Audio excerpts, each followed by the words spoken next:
حوالات کی سلاخوں کے پیچھے سے میں اسے نماز پڑھتا دیکھ رہا تھا۔ وہ 25-26 سال کا خوبصورت نوجوان قتل کے مقدمے میں 2 دن پہلے ہی یہاں لایا گیا تھا، جہاں سے چند دن بعد عدالتی کارروائی کے بعد اسے جیل منتقل کیا جانا تھا۔ اس کے خلاف کیس کافی مضبوط تھا، اس لیے گمان غالب تھا کہ 1-2 پیشیوں کے بعد ہی اسے سزائے موت سنا دی جائے گی۔ میں ایک پولیس والا ہوں، اور پہلے دن سے ہی میرا رویہ اور لہجہ اس کے ساتھ کافی سخت رہا تھا، لیکن اس کے لبوں پر ہمیشہ ایک دل موہ لینے والی مسکراہٹ ہوتی تھی، اور ہمیشہ وہ مجھے بڑا سمجھتے ہوئے ادب سے اور نرم لہجے میں بات کرتا تھا، اور مجھ جیسا سخت انسان بھی 2 دن میں ہی اس کے اچھے اخلاق کے سامنے ہار گیا تھا۔ اب وہ سلام پھیرنے کے بعد دعا مانگ رہا تھا۔ میں اسے دیکھتا ہی رہ گیا۔ وہ اس طرح خشوع و خضوع سے دعا مانگ رہا تھا کہ یوں لگتا تھا جیسے وہ جس سے مانگ رہا ہے وہ اس کے بالکل سامنے بیٹھا ہو۔ دعا کے بعد اس کی نظر مجھ پر پڑی تو اس کے لبوں پر پھر وہی مسکراہٹ نمودار ہوئی۔ وہ اٹھ کر میرے پاس آیا اور ہمیشہ کی طرح میرا حال احوال پوچھا۔ آج خلاف معمول میرا لہجہ کافی نرم تھا۔ باتوں کے دوران میں نے اس سے پوچھا کہ کیا واقعی اس نے قتل جیسا جرم کیا ہے، کیونکہ مجھے اس کی معصومیت سے نہیں لگ رہا تھا کہ وہ قتل جیسا جرم کر سکتا ہے۔ ایک انسان کا قتل پوری انسانیت کا قتل ہے، تو پھر میں ایسا گھناؤنا جرم کیسے کر سکتا ہوں؟ اس نے مسکراتے ہوئے جواب دیا۔ تو پھر میں نے سوالیہ نظروں سے اس کی طرف دیکھا۔ جب اللہ اس دنیا میں کسی کو اختیارات دیتا ہے نا، تو اکثر لوگ بھول جاتے ہیں کہ یہ اختیارات اللہ کی طرف سے امانت ہیں۔ وہ ان سب کو اپنا کمال اور حق سمجھ بیٹھتے ہیں۔ میرے ساتھ بھی ایسا ہی ہوا۔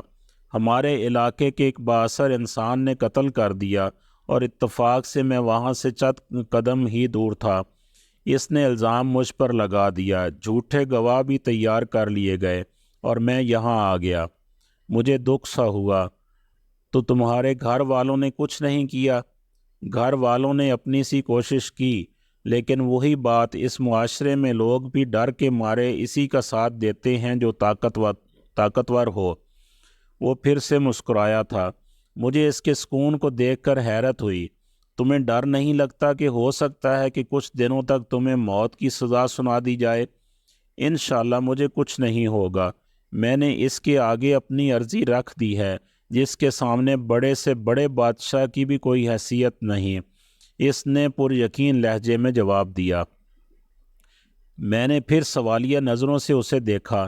میں اپنے اللہ کی بات کر رہا ہوں، اسے میری بے گناہی کا علم ہے، اور وہ مجھے کبھی کچھ نہیں ہونے دے گا۔ اس کے ہر لفظ سے محبت ٹپک رہی تھی۔ تمہیں یقین ہے کہ دعا سے کام ہو جائے گا؟ اگر نہ ہوا تو؟ میں نے پوچھا۔ جب اس سے مانگا جاتا ہے نا، تو پھر شک میں نہیں پڑتے کہ وہ قبول نہیں کرے گا، بس سب کچھ اس پر چھوڑ کر انتظار کرتے ہیں۔ اس کے لہجے میں یقین ہی یقین تھا۔ میں بس اس کے چہرے کو تکتا رہ گیا کہ اس سے پہلے اللہ پر اتنا یقین شاید ہی کسی میں دیکھا ہو۔ 3 دن مزید گزر گئے۔ اس دوران اس کے گھر والے بھی اس سے ملنے آئے تھے۔ وہ اپنے والدین کا اکلوتا بیٹا تھا۔ ماں کا رو رو کر برا حال تھا، لیکن اس کے سکون میں کوئی کمی نہیں آئی تھی۔ وہ مسلسل سمجھاتا رہا کہ میں نے اللہ کے سامنے عرضی رکھ دی ہے، اسے پتہ ہے میں بے گناہ ہوں، دیکھ لیجئے گا وہ مجھے کچھ نہیں ہونے دے گا۔ میں نے اللہ پر اتنا یقین اس سے پہلے صرف پڑھا ہی تھا، لیکن کبھی دیکھا نہیں تھا۔ میرے دل میں اب اس کے لیے عقیدت کے جذبات پیدا ہونا شروع ہو گئے تھے۔ شاید اللہ کی محبت ہوتی ہی ایسی ہے جو پتھر دل کو بھی پگھلا دیتی ہے۔ اور پھر جب اسے عدالت میں پیش کیا جانا تھا، اس سے 1 دن پہلے عجیب واقعہ ہوا۔ جس شخص نے خود قتل کر کے الزام اس پر لگایا تھا، وہ اپنی بیوی اور اکلوتے بچے کے ساتھ گاڑی میں کہیں جا رہا تھا کہ اسے ایک خوفناک حادثہ پیش آیا، جس کے نتیجے میں اس کی بیوی اور بچہ تو موقع پر ہی جاں بحق ہو گئے، جبکہ اسے شدید زخمی حالت میں ہسپتال منتقل کیا گیا۔ کافی گھنٹوں بعد ہوش میں آنے کے بعد اسے بیوی اور بچے کے مرنے کی خبر ملی تو اس کی حالت اور بگڑ گئی۔ اسی جان کنی کے عالم میں اسے کچھ یاد آیا۔ اس نے چیخ کر قریب موجود ڈاکٹر کو اس کی ویڈیو بنانے کا کہا۔ بار بار اصرار پر ڈاکٹر نے نرس کو ویڈیو بنانے کا اشارہ کیا تو اس نے ویڈیو میں بڑی مشکل سے اپنے جرم کا اعتراف کیا اور اس نوجوان کو بے گناہ قرار دے کر ہاتھ جوڑ کر معافی بھی مانگی۔ اس نے ڈاکٹر سے وعدہ لیا کہ وہ یہ ویڈیو ضرور پولیس اسٹیشن لے کر جائے گا۔ شاید بیوی بچے کے مرنے کے بعد اور اپنی حالت کا علم ہو جانے کے بعد وہ اس گناہ کو ساتھ لے کر مرنا نہیں چاہتا تھا۔ ادھر ویڈیو پولیس اسٹیشن پہنچی، ادھر وہ آدمی مر گیا۔ آج عدالت میں اس کی پیشی تھی۔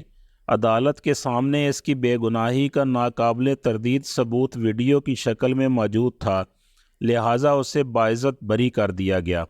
میں کمرہ عدالت میں کھڑا گم سم سا سوچ رہا تھا کہ اللہ ان بندوں کی جو صحیح معنوں میں اس پر ایمان لاتے ہیں ان کی ایسے بھی مدد کر سکتا ہے۔ اس کی ہتھکڑیاں کھول دی گئی تھیں۔ ماں روتے ہوئے اس سے لپٹ گئی تھی۔ باپ کی آنکھوں میں بھی آنسو تھے۔ آج اس کی آنکھوں میں بھی آنسو آ گئے، شاید اس وجہ سے کہ اللہ نے اسے ان حالات میں تنہا نہیں چھوڑا تھا اور اس طرح سے اس کی مدد کی تھی جس کا کسی کو وہم و گمان تک نہ تھا۔ اور مجھے یاد ہے مجھ سے ملنے کے بعد جب وہ جانے لگا تھا تو میں نے اسے کہا تھا کہ وہ کوئی ایسی بات بتا کر جائے جسے میں ہمیشہ یاد رکھوں، تو اس کے الفاظ تھے، اللہ سے بڑھ کر کوئی ہمدرد اور دوست نہیں۔